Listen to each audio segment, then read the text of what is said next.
সব সরকারি বেসরকারি বিশ্ববিদ্যালয় স্কুল কলেজ বন্ধ। কালকে এইচএসসি পরীক্ষা স্থগিত।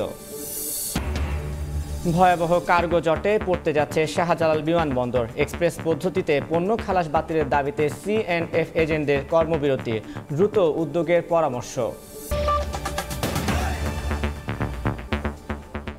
সকালের সময় সঙ্গে আছি আমি তানভীর হাসান। সারা দেশে বিক্ষোভ সংঘর্ষে শিক্ষার্থীদের নিরাপত্তা বিবেচনায় পরবর্তী নির্দেশ না দেওয়া পর্যন্ত দেশের সব সরকারি বেসরকারি বিশ্ববিদ্যালয় বন্ধ ঘোষণা করেছে বিশ্ববিদ্যালয় মঞ্জুরি কমিশন। একই সঙ্গে ছাত্রছাত্রীদের হল ছাড়ার নির্দেশনা দেওয়া হয়েছে। ঢাকা বিশ্ববিদ্যালয়ের উপাচার্য জানান, শিক্ষার্থীদের কখন হল ছাড়তে হবে তা আজ সকাল 11টায় সিন্ডিকেট সভায় সিদ্ধান্ত হবে। একই কারণে সব স্কুল কলেজও বন্ধ ঘোষণা করেছে শিক্ষা মন্ত্রণালয়। এছাড়া 18 জুলাইয়ের এইচএসসি পরীক্ষাও স্থগিত করা হয়েছে। মঙ্গলবার রাতে কমিশনের এক বিজ্ঞপ্তিতে বলা হয়, শিক্ষার্থীদের নিরাপত্তার বিষয়টি বিবেচনায় দেশের সব পাবলিক ও বেসরকারি বিশ্ববিদ্যালয় এবং বিশ্ববিদ্যালয় অধিভুক্ত মেডিকেল, টেক্সটাইল, ইঞ্জিনিয়ারিং ও অন্যান্য কলেজ সহ সব কলেজের শিক্ষা কার্যক্রম পরবর্তী নির্দেশ না দেয়া পর্যন্ত বন্ধ থাকবে। একই সঙ্গে আবাসিক হল ত্যাগের নির্দেশনা দিয়ে নিরাপদ আবাসস্থলে অবস্থানের নির্দেশনা দেওয়া হয়। ইউজিসির বিবৃতির পর ঢাকা বিশ্ববিদ্যালয়ের উপাচার্য মুহাম্মদ সামাদ জানান, শিক্ষার্থীদের কখন হল ছাড়তে হবে তা বুধবার সকাল 11টায় সিন্ডিকেট সভায় সিদ্ধান্ত হবে। এদিকে শিক্ষার্থীদের নিরাপত্তা বিবেচনায় দেশের মাধ্যমিক ও উচ্চ মাধ্যমিক পর্যায়ের সব শিক্ষা প্রতিষ্ঠানও অনির্দিষ্টকালের জন্য বন্ধ ঘোষণা করেছে শিক্ষা মন্ত্রণালয়। মঙ্গলবার রাতে শিক্ষা মন্ত্রণালয়ের জনসংযোগ কর্মকর্তা এম এ খায়ের এ নিয়ে বিজ্ঞপ্তি দেন। জানানো হয়, বিদ্যালয় ও কলেজগামী শিক্ষার্থীদের নিরাপত্তার বিষয়টি বিবেচনায় নিয়ে শিক্ষা মন্ত্রণালয়ের আওতাধীন মাধ্যমিক ও উচ্চ মাধ্যমিক পর্যায়ের সব শিক্ষা প্রতিষ্ঠান বন্ধ রাখা হবে। পাশাপাশি পলিটেকনিক ইনস্টিটিউটের কার্যক্রমও পরবর্তী নির্দেশ না দেওয়া পর্যন্ত বন্ধ থাকবে। এছাড়া বৃহস্পতিবারের এইচএসসি পরীক্ষাও স্থগিত করা হয়েছে। পরবর্তীতে পরীক্ষা গ্রহণের নতুন তারিখ জানানো হবে। খাদিজা স্বপ্না, সময় সংবাদ। সকালের সময়ে আরও থাকছে, বিদ্রোহী নিয়ন্ত্রিত পূর্ব লিবিয়ায় গিয়ে ফেঁসে যাচ্ছেন অনেকে। বাংলাদেশি চক্র জিম্মির পর আদায় করছে মুক্তিপণ। হাফতার বাহিনীর সঙ্গে কূটনীতিক সম্পর্ক না থাকায় বিপাকে দূতাবাস। হাই হোসেন ধ্বনিতে মুখর ইমামবাড়া। পবিত্র আশুরার রাতে হোসেনি দালানে তাজিয়া মিছিলের পাশাপাশি মাতম করেন ভক্তরা। শোকার্ত কণ্ঠে কারবালার প্রান্তরে বিয়োগান্ত ঘটনা স্মরণ করেন শিয়া সম্প্রদায়ের মানুষ।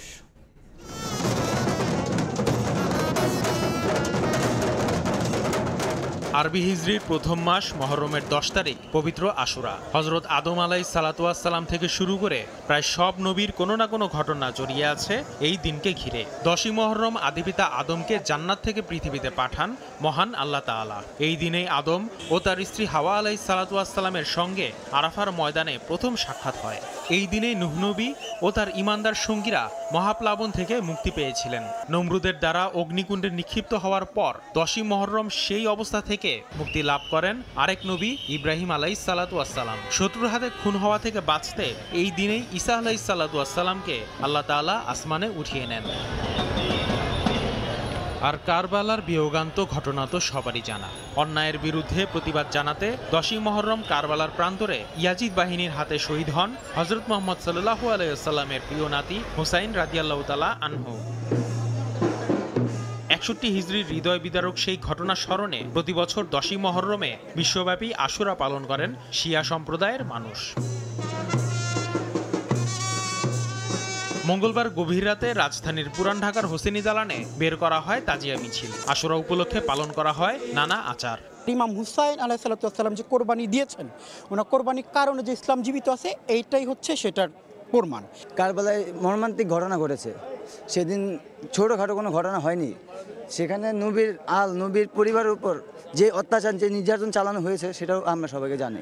তাজিয়া মিছিল ও মাতুমের মাধ্যমে সবাই স্মরণ করেন ইমাম হুসেনের আত্মত্যাগ। ইমাম হুসেনের কারবালার হৃদয় বিদারক ঘটনাকে বারবার প্রতি বছর আমরা এটা প্রতিনিয়ত মুসলিম বিশ্বকে জানিয়ে দিতে চাই ঘটনাটা কি ঘটেছে, এবং মুসলমান যাতে আগ্রহ করে এটা জানার বিষয়ে আগ্রহ হয়।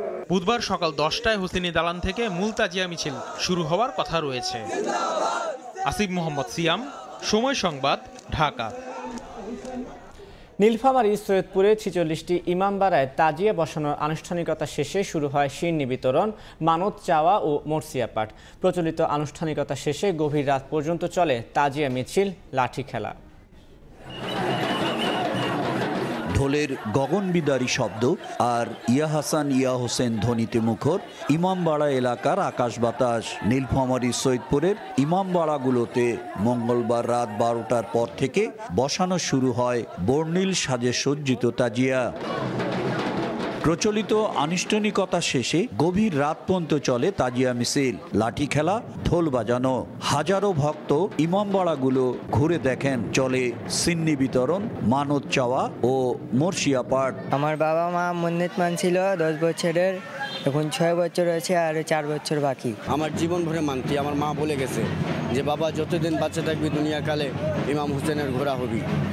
তাজিয়া বানাচ্ছি প্রত্যেক বছরে, এরকম লোকের জমজমাট ভিড় আশা করি হয় এবং পাশে একটা মাঠ একটা মেলা উপস্থিত হয়েছে। 1400 বছর আগে হযরত মুহাম্মদ সাল্লাল্লাহু আলাইহি ওয়াসাল্লামের প্রিয় দৌহিত্র ইরাকের কারবালার প্রান্তরে ইয়াজিদ বাহিনীর হাতে শহীদ হন। কারবালার সেই অমানবিক হৃদয় বিদারক ঘটনাকে স্মরণ করে সৈয়দপুরের অবাঙালি সুন্নি জনগোষ্ঠী প্রায় 150 বছর থেকে নানা ধর্মীয় অনুষ্ঠানের মধ্য দিয়ে আশুরা পালন করে আসছেন। 10ই মহরম পবিত্র আশুরা, 3টা দিনের মধ্যে আমাদের 2টা দিন খুব সুস্থভাবে ইনশাআল্লাহ আমরা এই মহরম স্থানীয় প্রশাসনকে নিয়ে খুব সুস্থভাবে আমরা পালন করতে পেরেছি। সৈয়দপুরে 46টি ইমামবাড়ায় তাজিয়া বসানো হয়েছে। ভয়াবহ কার্গো জটে পড়তে যাচ্ছে ঢাকা হযরত শাহজালাল আন্তর্জাতিক বিমানবন্দর। এমন আশঙ্কা তৈরি হয়েছে সিএনএফ এজেন্টদের লাগাতার কর্মবিরতি কর্মসূচিতে। ব্যবসায়ীরা এই অচল অবস্থার অবসান চাইলেও এজেন্টদের স্পষ্ট বার্তা, এক্সপ্রেস পদ্ধতিতে পণ্য খালাসে SR 2207 আইন বাতিল না হওয়া পর্যন্ত আমদানি রপ্তানিতে কোনো কার্গো হ্যান্ডেলিং করবেন না তারা। বাস্তবতা স্বীকার করলেও কথা বলতে নারাজ ঢাকা কাস্টম অফিস ও বিমানবন্দর কর্তৃপক্ষ। এদিকে দ্রুত সুরাহায় এনবিআর ও সরকারকে উদ্যোগ নেওয়ার পরামর্শ অর্থনীতিবিদদের। জিন্নাত আরা যশোয়ার রিপোর্ট। গেল 3 দিন ধরে হযরত শাহজালাল আন্তর্জাতিক বিমানবন্দরের কুরিয়ার বিভাগের সামনের চিত্র বরাবরের তুলনায় আলাদা। নেই এজেন্টদের দেখা, পণ্য খালাসের তোড়জোড়। 2-1 জন এজেন্ট করিডোরে ঘুরে ফিরে সময় পার করছেন। এ চিত্র এক্সপ্রেস পদ্ধতিতে পণ্য খালাস বাতিলের দাবিতে রোববার থেকে লাগাতার কর্মবিরতি ঘোষণার পর থেকে। তাদের স্পষ্ট বার্তা, দাবি আদায় না হওয়া পর্যন্ত কোনো কার্গো হ্যান্ডেলিংয়ে যুক্ত হবেন না তারা। আমাদের 10,000 কাস্টম সরকার, আমরা এই কর্মহীন থেকে আমরা এখান থেকে আমাদের বাড়িতে যাওয়ার পথ হয়ে গেছে। ঢাকা কাস্টম কার্গো ভিলেজে সমস্ত প্রকার এক্সপোর্ট ইম্পোর্ট বন্ধ। আমরা সরকারের এই রাজস্ব খাত ঢাকা কাস্টম হাউস টোটালি অচল করে দিয়েছি। আমাদের এই আন্দোলন ততক্ষণ থাকবে যতক্ষণ পর্যন্ত এই আইনকে বাতিল না করেছে। এদিকে কার্গো ভিলেজের ভেতরের পণ্য জটের খোঁজ নিতে গেলে মেলেনি অনুমতি, এমনকি খোঁজ মেলেনি ঊর্ধ্বতন কর্মকর্তাদের। কেন ভাই রেগে যাচ্ছেন কেন? ভেতরে তো পারমিশন নাই, এটা আমরাও বুঝি। পারমিশন না নিয়ে আমরা ভেতরে যেতামও না, বাট আপনি এইখান থেকে বের করে দিচ্ছেন কেন আমাদেরকে? আমি তো সর্বোচ্চ চেষ্টা করেছি জিএম পর্যন্ত দিতে, এখন তো উনিও দিচ্ছেন না। এখন তারপরে আর কি করবেন আপনি, সেটা আপনার ব্যাপার। তাদের এই কর্মবিরতিতে ভোগান্তিতে পড়েছেন আমদানি রপ্তানিকারকরা। বিমানবন্দরে পণ্য জটের কথা মানলেও ক্যামেরার সামনে কথা বলতে রাজি হননি ঢাকা কাস্টম হাউসের কেউ। পরিস্থিতি ঘোলাটে করে বড় অঙ্কের মাশুল গোনার আগেই সমস্যা সমাধানে এনবিআর ও সরকারকে উদ্যোগী হওয়ার পরামর্শ দিচ্ছেন অর্থনীতিবিদরা। সিএনএফ এর ডেডলকের কারণে যদি আসলে ইমেজটা একটু ক্ষতিগ্রস্ত হয় এবং পণ্যটা যদি যথাসময়ে ক্রেতার শেলফে না পৌঁছায়, তাহলে সেক্ষেত্রে কিন্তু তখন অর্ডার বাতিল হবে। এখন এই সুনামটা আমরা নষ্ট করতে চাই না, যত দ্রুত সম্ভব এটা আলোচনা করে সমস্যার সমাধান করতে হবে। ঢাকা কাস্টম হাউসের মাধ্যমে প্রতিদিন রাজস্ব আয় হয় প্রায় 60 লাখ টাকা। সে হিসেবে গেল 3 দিনে 1,20 লাখ টাকা রাজস্ব পায়নি সরকার। জিন্নাত আরা যশোয়া, সময় সংবাদ, ঢাকা। ভূমধ্যসাগর পাড়ি দিয়ে ইউরোপে যেতে ইচ্ছুক বাংলাদেশিরা বেশিরভাগই লিবিয়ার পূর্বাঞ্চলের রুট ব্যবহার করে, যেখানে বাংলাদেশিদের একটি চক্র নিজ দেশের মানুষকে জিম্মি করে নির্যাতন চালায়, আদায় করে মুক্তিপণ। লিবিয়ার পূর্বাঞ্চলের সঙ্গে কূটনৈতিক সম্পর্ক না থাকায় আটকে থাকা বাংলাদেশিদের ফেরাতেও বেগ পেতে হচ্ছে দূতাবাসকে। যদিও গত 1.5 বছরে প্রায় 1800 বাংলাদেশিকে ফেরানো সম্ভব হয়েছে। দুই দেশের সরকার কঠোর হওয়ায় গ্রেপ্তার হয়েছেন প্রায় 15 জন। তাজওয়ার মাহমুদের রিপোর্ট। 2011 সালে গাদ্দাফির পতনের পর থেকে এখন পর্যন্ত স্থিতিশীল নয় উত্তর আফ্রিকার দেশ লিবিয়া। দেশটির শাসনতন্ত্র ভাগ হয়ে গেছে দুই ভাগে। পশ্চিমাঞ্চলে জাতিসংঘ স্বীকৃত সরকার, অপরদিকে পূর্বাঞ্চলে রয়েছে হাফতার বাহিনীর নিয়ন্ত্রণ। বাংলাদেশের কূটনৈতিক সম্পর্ক রয়েছে পশ্চিমাঞ্চলের সরকারের সঙ্গে, অন্যদিকে কোনো দূতাবাস নেই হাফতার নিয়ন্ত্রিত পূর্বাঞ্চলের সঙ্গে। অথচ ভূমধ্যসাগর পাড়ি দিয়ে ইউরোপে যাওয়ার আশায় লিবিয়ার রুট ব্যবহার করা বেশিরভাগ বাংলাদেশিই যান পূর্বাঞ্চলের উপকূলীয় শহর বেনগাজিতে। সেখানে যাওয়ার পর অনেক বাংলাদেশিকেই একদল গোষ্ঠী জিম্মি করে মুক্তিপণ চায় পরিবারের কাছে। মুক্তিপণ না পাওয়া পর্যন্ত ডিটেনশন ক্যাম্পে রেখে চালানো হয় অমানবিক নির্যাতন। লিবিয়ায় নিযুক্ত বাংলাদেশের রাষ্ট্রদূত জানান, দেশের মতোই লিবিয়াতেও বাংলাদেশিদের একটি চক্র কাজ করছে। তারাই নিজ দেশের মানুষকে জিম্মি করে চালাতে থাকে নির্যাতন। টর্চার যারা করে এর সাথে বাংলাদেশি কিছু মাফিয়া এটার সাথে জড়িত আছে। পূর্বাঞ্চলের সঙ্গে কূটনৈতিক সম্পর্ক না থাকায় ডিটেনশন ক্যাম্প থেকে উদ্ধার করে বাংলাদেশিদের ফেরানোর ক্ষেত্রেও চ্যালেঞ্জের মুখে পড়তে হয় দূতাবাসকে। গত 1.5 বছরে প্রায় 1800 বাংলাদেশিকে ফেরানো হলেও এখনও প্রায় 450 বাংলাদেশি আটকে রয়েছে লিবিয়ায়। পশ্চিমাঞ্চল থেকে পূর্বাঞ্চলে যাওয়ার জন্য দুই দেশের মিনিস্ট্রি থেকে আমাকে লিখিত পারমিশন নিতে হয়। কখনো কখনো আমাকে পারমিট করা হয়, কখনো করা হয় না। এই মাসের 16 তারিখে এবং 24 তারিখে আরও 2টা ফ্লাইট 160, 320 জন বেনগাজি থেকে আমাদের বাংলাদেশে এসে পৌঁছাবে। পশ্চিমাঞ্চলীয় এলাকায় 100± কিছু বাংলাদেশি আছে, এদেরকে আমরা পাঠানোর ব্যবস্থা করব ইনশাআল্লাহ আইএমএর সাহায্যে। এই চক্রগুলোকে ধরতে কঠোর হয়েছে দুই দেশের সরকার। বাংলাদেশি সহ গ্রেফতার হয়েছে প্রায় 15 জন। বাঙালি এবং লিবিয়ান যারা এই কিডন্যাপ এবং এই সমস্ত তৎপরতার সাথে জড়িত, তারা অলরেডি অ্যারেস্ট হয়ে গেছে। সর্বস্ব খরচ করে অবৈধ পথে ভূমধ্যসাগর পাড়ি জমান যারা, তাদের অধিকাংশই জিম্মি হন চক্রের হাতে। ফলে এই পথ পরিহার করতে আহ্বান জানিয়েছেন লিবিয়ায় বাংলাদেশের রাষ্ট্রদূত। তাজওয়ার মাহমিদ, সময় সংবাদ, ঢাকা। সিরাজগঞ্জে বন্যায় সবচেয়ে বেশি ক্ষতিগ্রস্ত হয়েছে তাঁত শিল্প। 2 দফায় যমুনা নদীর পানি বৃদ্ধিতে তলিয়ে গেছে জেলার শতাধিক তাঁত কারখানা। দীর্ঘদিন ধরে তাঁতগুলো পানিতে থাকায় নষ্ট হচ্ছে মূল্যবান যন্ত্রপাতি। সেই সঙ্গে বেকার হয়ে পড়েছেন কয়েক হাজার শ্রমিক। রিঙ্কু কুণ্ডুর রিপোর্ট, ছবি তুলেছেন অমিত সেন। চলতি বন্যার পানিতে তলিয়ে যায় সিরাজগঞ্জের নদী তীরবর্তী 5টি উপজেলার চরাঞ্চল ও নিম্নাঞ্চল। বসতবাড়ি পানিতে তলিয়ে যায়। এতে সবচেয়ে বেশি ক্ষতিগ্রস্ত হয় জেলার ঐতিহ্যবাহী তাঁত শিল্প। জেলা সদর, বেলকুচি, এনায়েতপুর ও শাহজাদপুর উপজেলার তাঁতপল্লীগুলোতে পানি ঢুকে তলিয়ে যায় ছোট বড় প্রায় শতাধিক তাঁত কারখানা। এতে ক্ষতিগ্রস্ত হয় প্রায় 8000 তাঁত যন্ত্র। দীর্ঘদিন কারখানাগুলো পানিতে তলিয়ে থাকায় নষ্ট হচ্ছে মূল্যবান যন্ত্রপাতি। আর কারখানাগুলো বন্ধ থাকায় বেকার সময় পার করছেন প্রায় 15000 শ্রমিক। রং ও সুতার অনিয়ন্ত্রিত বাজার ব্যবস্থার কারণে ক্রমাগত লোকসানের মুখে থাকা তাঁত শিল্পে বন্যার এই বড় ধাক্কায় চরম লোকসানের মুখে কারখানাগুলো। কাজকাম বন্ধ, ওই সুতানাতা পোকা মাকড়ে ইন্দুরে সব শ্বাস করে দিছে খায়। তাতে কাপড় নষ্ট হইতেছে, এই যে কাটাবাদ না বিজা সিরা যাইতেছে। শ্রমিক যারা আছি আমাদের তো অনাহারে থাকা দেখতেছে। তাঁত শিল্পকে লোকসানের হাত থেকে রক্ষায় সরকারি সহায়তার দাবি মালিকদের। পাশাপাশি এলাকাগুলোতে যাতে বন্যার পানি না প্রবেশ করতে পারে সেজন্য স্থায়ী বাঁধ নির্মাণের দাবি তাদের। 3 মাস পানি থাকে একাধারে, তাহলে কিভাবে তাঁত শিল্প এবং অন্যান্য লেবার শ্রেণীর লোকজন বাঁচে?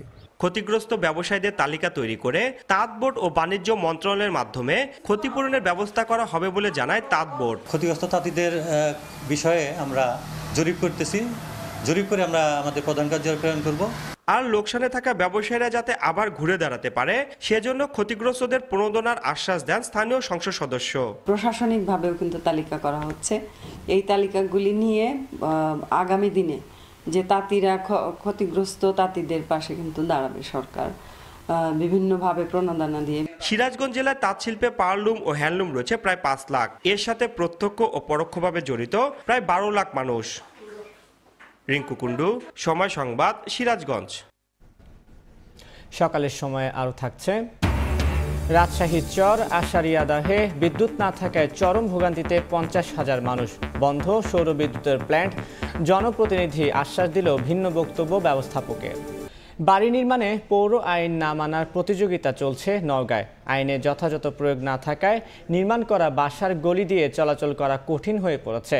ভুক্তভোগীদের দাবি, পৌরসভায় অভিযোগ দিলেও মিলছে না প্রতিকার। আইন না মানার প্রতিযোগিতায় সবচেয়ে এগিয়ে প্রভাবশালীরা। এই অবস্থায় আধুনিক পৌরসভা গড়ে তোলাকে চ্যালেঞ্জ মনে করছেন মেয়র। নওগাঁ থেকে এম আর রকির রিপোর্ট, ছবি তুলেছেন রকিবুল ইসলাম। অন্তত ৬০০ পরিবারের বসবাস নওগাঁ শহরের চকপ্রাসাদ ডাঙ্গাপাড়া এলাকায়। মহল্লাবাসীর বের হওয়ার রাস্তায় গড়ে তোলা হচ্ছে ভবন। বিধান অনুযায়ী ৫ ফিট ছেড়ে বিল্ডিং গড়ে তোলার নিয়ম থাকলেও প্রভাব খাটিয়ে ২ ফিট ছেড়েই চলছে কাজ। এর প্রতিবাদে পৌর ভবনে অভিযোগ দিয়েও প্রতিকার না পাওয়ায় আন্দোলনে নেমেছেন এলাকাবাসী। পৌরসভার পরিকল্পনা ছাড়াই বাসাবাড়ি নির্মাণের ফলে প্রতিবেশীর মরদেহের খাটিয়া বের করার রাস্তাও রাখা হচ্ছে না অনেক ক্ষেত্রে। আর এই চিত্র শহরের সর্বত্র। আইন না মানার প্রতিযোগিতায় সবচেয়ে এগিয়ে প্রভাবশালীরা। পৌর বিধান অনুযায়ী ৩ ফুট ৩ ইঞ্চি ন্যূনতম ছাড়ার বিধান থাকলেও শহরের বসতবাড়ি নির্মাণ করার ক্ষেত্রে এই আইন মানার কোনো তোয়াক্কাই করা হচ্ছে না। ফলে একদিকে ভুক্তভোগীরা পথ চলাচল করতে বিড়ম্বনার শিকার হচ্ছে, অন্যদিকে এই আইনের যথাযথ প্রয়োগ দাবি করছেন তারা। এক মানুষ যদি যায় আর এক মানুষ ফিরতে পারবে না। এই জায়গাটাতে একটা খাটিয়া যাওয়া আসার মতো পরিবেশ নেই, পরিস্থিতি নেই। কেমন করে উঠতেছে আমরা সঠিক বলতে পারবো না, কিন্তু আমার পৌরসভা জানাইছি, জানার পরও এই কাজটা হচ্ছে না। আমাদের বের হওয়ার যে রাস্তাটা, সেটা আমাদের দাবি, এটা আমাদেরকে দিতে হবে। আইন বাস্তবায়নের দুর্বল নীতির কারণে পৌরসভা ও পাড়া মহল্লায় গড়ে উঠেছে অসাধু চক্র। সালিসি নিষ্পত্তির নামে উভয় পক্ষের কাছ থেকে অর্থ হাতিয়ে নেওয়া রয়েছে অভিযোগও। পরিবেশ বিঘ্নিত হয় এমন কোনো বিল্ডিং এর অনুমতি না দেওয়ায় শ্রেয়। ভবন নির্মাণ হচ্ছে, এখানে কোনো প্ল্যান পাস আছে বলে আমার মনে হয় না, এবং এখানে কোনো প্ল্যান পাসের সুযোগও নেই, কোনো কিছু করেও নাই। এইখানে পৌরসভা প্রভাবশালীরা আইন মানছে না, ফলে আধুনিক পৌরসভা গড়ে তোলা বাধাগ্রস্ত হচ্ছে বলে দাবি পৌর মেয়রের। আইনকে তারা একটু ড্যামেজ করতে পারলে তাদের একটা ক্রেডিট মনে করে, আর সে কারণেই আমরা বারবার বাধাগ্রস্ত হচ্ছি। চলতি বছর পৌর এলাকায় ভবন নির্মাণে ৪১৮টি প্ল্যান পাশ করা হয়েছে, আর ভবন নির্মাণে অভিযোগ রয়েছে ৮২০টি। ৯টি ওয়ার্ড ও ৫৬টি মহল্লার নওগাঁ পৌরসভার বাসিন্দা প্রায় ৩.৫ লাখ। এম আর রকি, সময় সংবাদ, নওগাঁ। অবকাঠামো নির্মাণ শেষ হলেও ৩ বছরেও বার্ন ইউনিট চালু হয়নি বগুড়া সরকারি মোহাম্মদ আলী হাসপাতালে। পাশাপাশি জেলার একমাত্র মেডিকেল কলেজ হাসপাতালেও নেই এই সুবিধা। এ কারণে আগুনে পোড়া কোনো রোগীর অবস্থা গুরুতর হলে নিতে হয় রাজশাহী মেডিকেল অথবা রাজধানীতে। তবে হাসপাতাল কর্তৃপক্ষের দাবি, দক্ষ জনবল ও উপকরণের অভাবে এখনও চালু হচ্ছে না বার্ন ইউনিট। শাহাদুল ইসলামের ছবিতে আব্দুল আওয়ালের রিপোর্ট। বদ্ধকক্ষে পড়ে আছে অত্যাধুনিক শয্যা, অন্যান্য সরঞ্জাম থাকলেও নেই ব্যবহার। ৪.৫ কোটি টাকা ব্যয়ে ২০২১ সালে বার্ন ইউনিটের অবকাঠামো নির্মাণ শেষ হয় বগুড়ার মোহাম্মদ আলী হাসপাতালে। ৩ বছর পার হলেও ইউনিটটি চালু হয়নি সরকারি এ হাসপাতালে। বর্তমানে ২ কক্ষের ওই ইউনিটের বেডগুলো অযত্নে পড়ে আছে। পাশাপাশি জেলার একমাত্র মেডিকেল কলেজ হাসপাতালেও নেই এ সুবিধা। এ কারণে আগুনে পোড়া কোনো রোগীর অবস্থা গুরুতর হলে নিতে হয় রাজশাহী মেডিকেল অথবা রাজধানীতে। গত ৭ জুলাই বগুড়া রথযাত্রায় বিদ্যুৎ স্পৃষ্ট হয়ে ৫ জন নিহত ও ৩৭ জন আহত হওয়ার পর বার্ন ইউনিট চালুর বিষয়টি এখন আলোচনার কেন্দ্রবিন্দু। বিশেষ ইউনিট করা হয়েছে, কিন্তু এখানে যন্ত্রপাতি কিংবা লোকবলের অভাবে চিকিৎসা দিতে পারছে না। বার্ন ইউনিটটা চালু হয় তাহলে আমাদের উত্তরবঙ্গের মানুষের, বগুড়ার মানুষের পর্যাপ্ত সুবিধা হবে। খুবই দ্রুত এই বার্ন ইউনিটটা চালু করা প্রয়োজন। হাসপাতাল কর্তৃপক্ষ বলছে প্রয়োজনীয় সরঞ্জামের অভাবে চালু করা যাচ্ছে না ইউনিটটি। আর সম্প্রতি হাসপাতালটি পরিদর্শন করে স্বাস্থ্য প্রতিমন্ত্রী জানান, বার্ন ইউনিট চালুর জন্য মিলছে না দক্ষ চিকিৎসক। বার্ন ইউনিটের সাথে ক্যাজুয়ালিটি ম্যানেজমেন্ট, আইসিইউ এসব সাপোর্টও থাকা দরকার।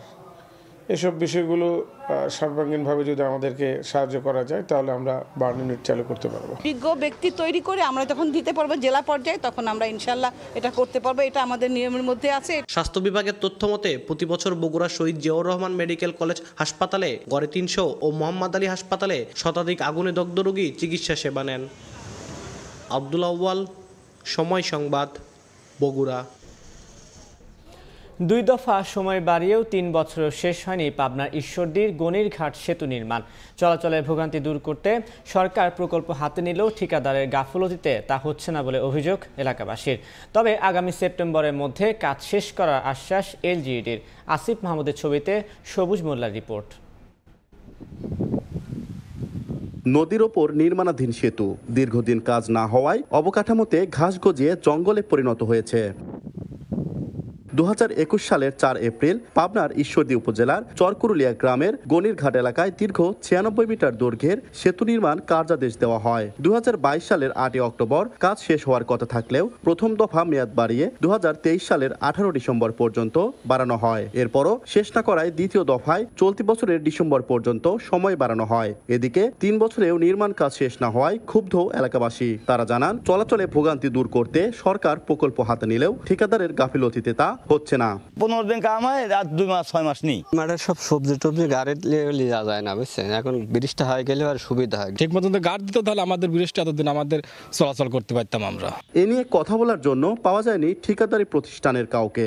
আর আগামী সেপ্টেম্বরের মধ্যে কাজ শেষ করার আশ্বাস এলজিইডির। ডিসেম্বর পর্যন্ত সময় আছে, আমরা ডিসেম্বরে যেতে চাচ্ছি না।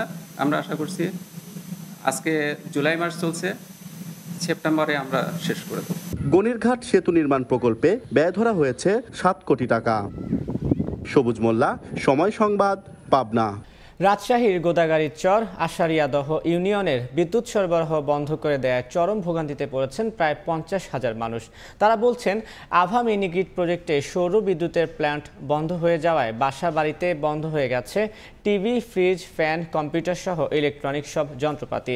তবে স্থানীয় জনপ্রতিনিধি ও উপজেলা নির্বাহী কর্মকর্তা সমস্যার সমাধানের আশ্বাস দিলেও আভা মিনি গ্রিড প্রজেক্টের প্ল্যান্ট ব্যবস্থাপক জানান, লোকসানের কারণে বন্ধ করে দেওয়া প্ল্যান্টটি আপাতত চালুর পরিকল্পনা নেই।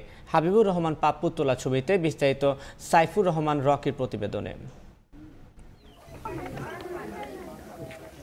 সীমান্ত ঘেঁষা রাজশাহীর গোদাগাড়ী উপজেলার চর আশারিয়াদহ ইউনিয়ন। এই ইউনিয়নের ভুবনপাড়া, কানপাড়া, পানিপাড় ও নওশেরা গ্রামে প্রায় 50,000 মানুষের বসবাস। প্রায় 9 বছর আগে সৌরবিদ্যুতের আলোয় আলোকিত হয়েছিল গ্রামগুলো। সরকারের ইনফ্রাস্ট্রাকচার ডেভেলপমেন্ট কোম্পানি লিমিটেডের ইটকলের কারিগরি সহযোগিতায় চর আশারিয়াদহে সৌরবিদ্যুতের প্ল্যান্ট স্থাপন করে বেসরকারি সংস্থা আভা। প্ল্যান্টটির নাম দেওয়া হয়েছিল আভা মিনি গ্রিড প্রজেক্ট। প্রথম 2 বছর 24 ঘন্টায় বিদ্যুৎ সরবরাহ করা হতো।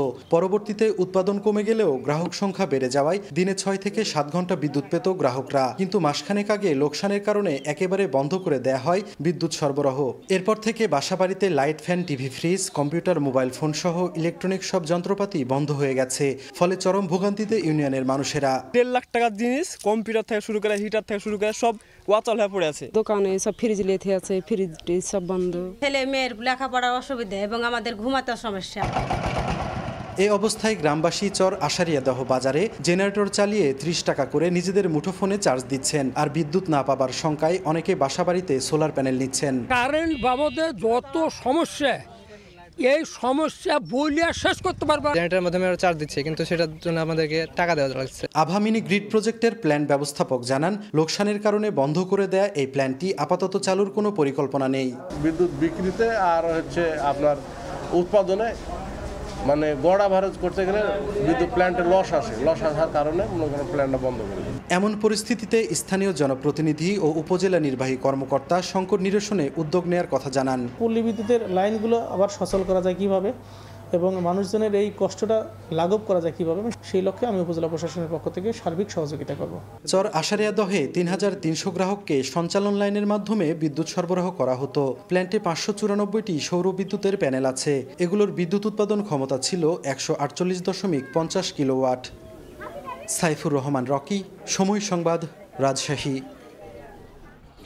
জ্ঞানার্জনের উপকরণ, বই কিংবা সচেতনতা বৃদ্ধি বা মনোযোগ আকর্ষণে পোস্টার, এমন বহু প্রয়োজন মেটাতে সামনে থাকে ছাপাখানা। তবে এই মুদ্রণ শিল্পে নির্দিষ্ট বেতন কাঠামো না থাকায় ন্যায্য মজুরি থেকে বঞ্চিত হচ্ছেন বলে অভিযোগ শ্রমিকদের। মালিকপক্ষের যুক্তি, যন্ত্রপাতি ও কাঁচামালের দাম বৃদ্ধিতে মুদ্রণ খরচ বাড়লেও দিন দিন কমছে কাজও, তাই বাড়ানো যাচ্ছে না শ্রমিকদের বেতন। খাত টিকিয়ে রাখতে সরকারি পৃষ্ঠপোষকতা ও সহায়তার পরামর্শ দিচ্ছেন অর্থনীতিবিদরা।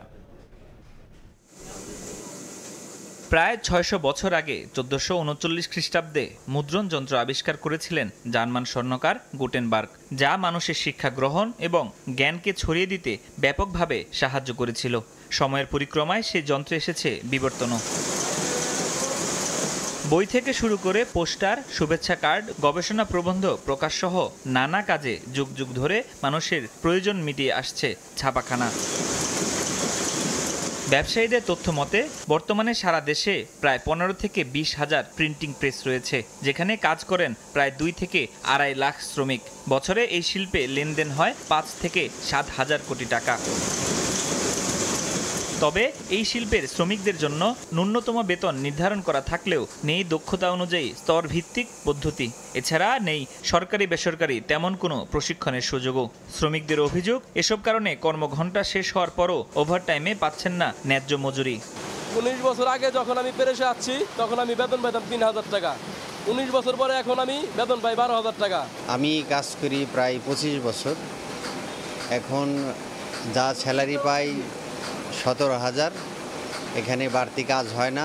এই লাইনটা থেকে অনেক মানুষ চলে গেছে। বোর্ডের বই হইতো অনেক, ওইগুলো এখন আর হয় না। আগে যেমন গল্পের বই হইতো অনেক। প্রেস মালিকরা বলছেন আগের তুলনায় কাজ কমেছে কয়েক গুণ, বিপরীতে বেড়েছে কালি, কেমিক্যাল, মেশিনের দাম সহ আনুষঙ্গিক সব খরচ। ফলে চাইলেও বাড়াতে পারছেন না শ্রমিকদের বেতন। বাইন্ডিং এর রেট বাড়ছে, প্লেটের রেট বাড়ছে, কালির রেট বাড়ে, সবকিছু রেট বাড়ে, শুধু প্রেস ছাড়া একদম পুরোপুরি ধ্বংসের মুখে। আমাদের যদি বিজনেস ভালো হয়, আমার কর্মীকে আমি বাড়িয়ে দেওয়ার তো কোনো সমস্যা নেই আমার। এই অবস্থায় সরকারকে নীতি সহায়তা নিয়ে এই শিল্পের পাশে দাঁড়ানোর পরামর্শ দিচ্ছেন অর্থনীতিবিদরা। অন্যান্য ক্ষেত্রে কিন্তু মজুরিতে নজর দেওয়া হয়, কিন্তু এই শিল্পের কিন্তু মজুরি আসলে বাড়েনি। তারা যে কিভাবে টিকে আছে এটা আসলে দেখার বিষয়। সরকারিভাবে এটির দিকে নজর দেওয়া আছে। প্রয়োজনে উদ্যোক্তাদের সহজ শর্তে ঋণ দেওয়ারও পরামর্শ এই অর্থনীতিবিদের। ফরহাদুর রহমান, সময় সংবাদ, ঢাকা। আমের মৌসুম প্রায় শেষের পথে। রাজশাহীতে এবার আমের উৎপাদন কম হওয়ায় শুরু থেকেই দাম ছিল বেশি। এতে করে অবশ্য লাভবান হয়েছেন বাগান মালিকরা। তবে বিমান ভাড়া বৃদ্ধি পাওয়ায় অন্যবারের মতো বিদেশে আম রফতানি করতে না পেরে হতাশ স্থানীয় ব্যবসায়ীরা। রাজশাহীর অন্যতম বড় আমের হাট বানেশ্বর বাজারে প্রতিদিনই আমের পসরা সাজান বিক্রেতারা। দিনভর হাঁকডাকে চলে বেচাকেনা। গুণগত মানের কারণে জেলার বাঘা চারঘাটে উৎপাদিত আমের রয়েছে বিশেষ খ্যাতি। দেশের চাহিদা মিটিয়ে এই এলাকার আম পৌঁছে যায় ইউরোপের মাটিতেও। তবে এবার রপ্তানির ঝক্কি ঝামেলায় অন্যবারের মতো বিদেশে আম পাঠাতে পারেননি স্থানীয় ব্যবসায়ীরা। তাদের অভিযোগ, আম পরিবহনে বিমানের ভাড়া বেড়েছে দ্বিগুণ। বিদেশে যে আমটা যায় তার বিমান ভাড়া এবার ডাবল হয়ে গেছে। আগে ছিল 220 থেকে 40 টাকা, এখন এবার হয়েছে 440 টাকা। প্লেন ভাড়া বেশি, পরিবহন খরচ বেশি, সেই তুলনায় আমের দামটা একটু কম। বিমান ভাড়া যদি কমাই তাহলে হয়তো আমরা রপ্তানি একটু বেশি হবে। চলতি বছরে আবহাওয়ার তারতম্যে এবার জেলা জুড়েই আমের ফলন হয়েছে কম। মাঝের কয়েক দফা টানা দাবদাহে ক্ষতিগ্রস্ত হয় আমের কুটি। উৎপাদন কম হওয়ায় মৌসুমের শুরু থেকে গোপালভোগ, লক্ষণভোগ, হিমসাগর, ল্যাংড়া ও আম্রপালি আমের দাম বেশ চড়া। এতে অবশ্য ক্রেতারা কিছুটা নাখোশ হলেও লাভবান হয়েছেন বিক্রেতারা। ফজলির দাম বেশি, রূপালির দাম বেশি, আইসিনির দাম কম। ফজলি আপনাদের 1800 থেকে 2400 বেচা কেনা হচ্ছে। কৃষি কর্মকর্তা জানান, আমের উৎপাদন, বিপণন ও রপ্তানি সহজীকরণের ক্ষেত্রে সরকারের বিশেষ নজর দেওয়া প্রয়োজন। আমরা কৃষকদেরকে আম রপ্তানি বিষয়ে আগ্রহ ধরে রেখেছি। আমরা ভবিষ্যতেও ধরে রাখার চেষ্টা করব। সামনের বছর আমরা প্রস্তুতি নিব আম রপ্তানি যেন বৃদ্ধি পায়। রাজশাহী থেকে চলতি বছর এখন পর্যন্ত 4 মেট্রিক টন আম বিদেশে রপ্তানি করা হয়েছে। সময় সংবাদ, রাজশাহী। নাটোরে চলন বিলের অবৈধ চায়না দুয়ারি জাল দিয়ে নিধন করা হচ্ছে পোনা মাছ। স্থানীয় বাজারগুলোতে প্রকাশ্যে চলছে বেচাকেনাও। তবে মৎস্যজীবীদের দাবি, অভাবের কারণে পোনা ধরছেন তারা। এদিকে পোনা নিধন রোধে দৃশ্যমান কোনো পদক্ষেপ না থাকলেও মৎস্য বিভাগের দাবি, এ বিষয়ে কাজ করছেন তারা। আল মামুনের পাঠানো তথ্য ও রকুনুজ্জামানের ছবি নিয়ে রিপোর্ট। নিষিদ্ধ জাল দিয়ে চলন বিল থেকে ধরা হচ্ছে পোনা মাছ। সরকারি নিষেধাজ্ঞা অমান্য করেই প্রকাশ্যে এ কাজ করছেন মৎস্যজীবীরা। চলতি মাসের শুরুতে নাটোরের সিংড়া উপজেলার চলনবিলের 26 বর্গ কিলোমিটার এলাকায় বর্ষার পানি আসে। এতে 12টি অভয়াশ্রমের পোনা ও মা মাছ বিলে ছড়িয়ে পড়ে। এ সুযোগে এক শ্রেণীর মৎস্যজীবীরা চায়না দুয়ারি জাল ও বাদাই জাল দিয়ে পোনা মাছ বিল থেকে তুলে বাজারে বিক্রি করছেন। তবে পোনা মাছ ধরা দণ্ডনীয় অপরাধ হলেও মৎস্যজীবীদের দাবি, অভাবের কারণে এ কাজ করছেন তারা। আমাদের এক মাছ মারার উপরেই নির্ভরশীল। আমাদের মাছ মারা ছাড়া কোনো ব্যবসা নাই, ঠিক আছে। এলাকাবাসী জানান, পোনা মাছ ধরা বন্ধ করতে না পারলে চলনবিলের দেশি মাছ হারিয়ে যাবে। আর আড়তদারদের দাবি, নিষেধ করা হলেও মানছেন না জেলেরা। সব মাছের পোনা, এক কথা ছোট ছোট পোনা, বাদাই দিয়ে চায়না দিয়ে মারলে পরে এই বিল ধ্বংস হয়ে যাবে একসময়। পোনাগুনে 1 মাস 2 মাস একটু মারা বন্ধ থাকলে ধরেন এই পোনাগুনে আরো বৃদ্ধি হবে। ছোট মাছ আনতে নিষেধ করি, তারপরে এনারা মানে শোনে না। সবকিছু প্রকাশ্যে হলেও প্রতিরোধে নেই কোনো উদ্যোগ। মৎস্য বিভাগ ও জেলা প্রশাসন বলছে পোনা নিধন রোধে ব্যবস্থা নেওয়া হচ্ছে। আমরা নিয়মিতভাবে প্রচারণা চালিয়ে আসছি যাতে এই সমস্ত অবৈধভাবে কোনো মৎস্য শিকারী যেন মৎস্য নিধন না করতে পারে, বিশেষ করে পোনা মাছ এবং মা মাছ। এক্সিকিউটিভ ম্যাজিস্ট্রেট বৃন্দ আছেন, তাদেরকেও আমরা নির্দেশনা দিয়েছি তারা মাঠে থেকে নিয়মিত মোবাইল কোর্ট পরিচালনা করবে এবং এটা প্রতিরোধে প্রয়োজনীয় ব্যবস্থা গ্রহণ করবে। মৎস্য ব্যবসায়ীদের তথ্য মতে সিংড়া উপজেলার 8টি পাইকারি বাজারে দৈনিক 30 থেকে 40 মণ পোনা মাছ বিক্রি হয়। সময় সংবাদ, নাটোর। দেশের ক্রিকেটের খবর। বিশ্বকাপ ব্যর্থতা নিয়ে আর কোনো ব্যবচ্ছেদ নয়। টাইগার অধিনায়ক নাজমুল হোসেন শান্ত চোখ আসন্ন পাকিস্তান সফরে। দেশটির মাটিতে এখনও কোনো ম্যাচ জিততে না পারলেও এবার টেস্ট সিরিজে লড়তে চান সমানভাবে। মুশতাক আহমেদের বিদায় চিন্তায় ফেলেছে শান্তকেও। রিশাদকে নিয়ে উচ্ছ্বাস ঝরলেও বলছেন বাস্তবতা মেনে এখনই লাল বলে এই লেগিকে নিয়ে ভাবছেন না তারা। ভুলতে চাইলেই কি ভোলা যায়? তবে ভালো হোক কিংবা খারাপ, অতীতের কোনো সিরিজ কিংবা টুর্নামেন্ট নিয়ে কথা বলতে ভীষণ অনীহা টাইগার কাপ্তান নাজমুল হোসেন শান্তর, যার চোখ এখন শুধুই পাকিস্তান সফরে। বিশ্বকাপ শেষে প্রথমবারের মতো গণমাধ্যমের মুখোমুখি। মানছেন ব্যাটিং দৈন্যতাই বড় চিন্তার। তবে এইচপি ইউনিটের অনেকেই অস্ট্রেলিয়ায়, বাকিরা প্রস্তুতি সারবেন চট্টগ্রামে। পাকিস্তান সিরিজ চ্যালেঞ্জিং হলেও আস্থা রাখছেন অভিজ্ঞতায়, লড়তে চান সমান তালে। প্ল্যানিং ওয়াইজ খুব ভালোভাবে প্ল্যান করা আছে। এখন জাস্ট আমরা এই প্র্যাকটিস ম্যাচগুলো এবং আমাদের যাওয়ার আগে বেশ কিছু প্র্যাকটিস সেশনও থাকবে, এগুলো আমরা ঠিকমতো করে যত ভালোভাবে প্রিপেয়ার হতে পারি। এটা অবশ্যই অনেক চ্যালেঞ্জিং হবে, তারা খুবই ভালো দল, বাট আমার মনে হয় যে এই ফরম্যাটে আমাদের বেশ কিছু এক্সপিরিয়েন্স প্লেয়ার আছে। যদি আমি নাম মেনশন করি, মুশফিক ভাই, মমিনুল ভাই, সো আরও বেশ কিছু প্লেয়ার আছেন। সো আমরা যদি আমাদের ওই এক্সপিরিয়েন্সটা শো করতে পারি এবং আমাদের ওই স্ট্রেংথ অনুযায়ী খেলতে পারি, অবশ্যই এই সিরিজটা ভালো হবে। হতাশার ভিড়েও টি-20 বিশ্বকাপে বাংলাদেশের বড় অর্জন রিশাদ হোসেন, যার বদলে যাওয়ার পেছনে স্পিনিং বোলিং কোচ মুশতাক আহমেদের অবদান সবাই মানেন এক বাক্যে। কিন্তু হঠাৎ করে মুশতাকের বিদায় দুশ্চিন্তায় ফেলছে টাইগার অধিনায়ককে। যদিও রিশাদের পারফরমেন্সের পেছনে লোকাল কোচদের কৃতিত্ব দিতেও ভুললেন না শান্ত। আমি জানি না বোর্ডের সাথে কি ধরনের কন্ট্রাক্ট ছিল, সম্ভবত ওয়ার্ল্ড কাপ পর্যন্তই ছিল আমি যতটুকু জানি, বাট দারুণ কাজ করেছেন রিশাদ, খুবই কমফোর্টেবল ছিল, বাকি স্পিনারগুলো কমফোর্টেবল ছিল। বাট আমি শুধুমাত্র মুশতাক আহমেদ ওনাকেই ক্রেডিট দিতে চাই না, কারণ রিশাদ কিন্তু তারও আগে থেকে আমাদের লোকাল যে কোচিং স্টাফ ছিল তাদের কাছ থেকে কোচিং নিচ্ছিল। গুঞ্জন আছে পাকিস্তান সফরে দলের সঙ্গী হতে পারেন রিশাদ, তবে এই লেগিকে এখনই টেস্টের জন্য প্রস্তুত মনে করেন না নাজমুল হোসেন। এটা আমার মনে হয় সিলেক্টরকে জিজ্ঞেস করলে আরো বেটার হবে, বাট আমি যতটুকু আমার এক্সপিরিয়েন্স যতটুকু মনে হয়, আমার মনে হয় না এই মুহূর্তে রেড বলের জন্য ও পুরোপুরি রেডি। পাকিস্তানের বিপক্ষে টেস্ট সিরিজ খেলতে আগস্টের মাঝামাঝি দেশটি সফরে যাবে টাইগাররা। 2 ম্যাচ সিরিজের প্রথম ম্যাচ 21 আগস্ট। মাহবুব রিমন, সময় সংবাদ, ঢাকা। ভোলায় আয়োজিত হলো অনূর্ধ্ব-17 Bangabandhu gold cup football tournament. উদ্বোধনী ম্যাচে আলীনগর ইউনিয়ন একাদশকে 3-0 গোলে হারিয়েছে বাপ্তা ইউনিয়ন একাদশ। ভোলা 1 আসনের সংসদ সদস্য তোফায়েল আহমেদ ভার্চুয়াল উদ্বোধন ঘোষণার পর শুরু হয় খেলা। ম্যাচের প্রথম থেকেই বল নিজেদের দখলে রেখে একের পর এক আক্রমণ চালায় বাপ্তা ইউনিয়ন দলের ফুটবলাররা। গোল পেতেও বেশিক্ষণ অপেক্ষা করতে হয়নি তাদের। প্রথমার্ধে 2-0 গোলে এগিয়ে যায় তারা।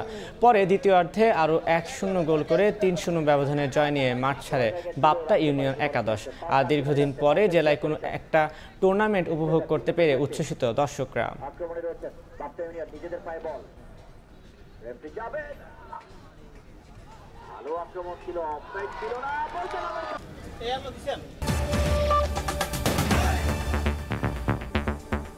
এই ছিল সকালের সময়। আন্তর্জাতিক সময় নিয়ে ফিরছি কিছুক্ষণ পর, সঙ্গে থাকুন সময়ে।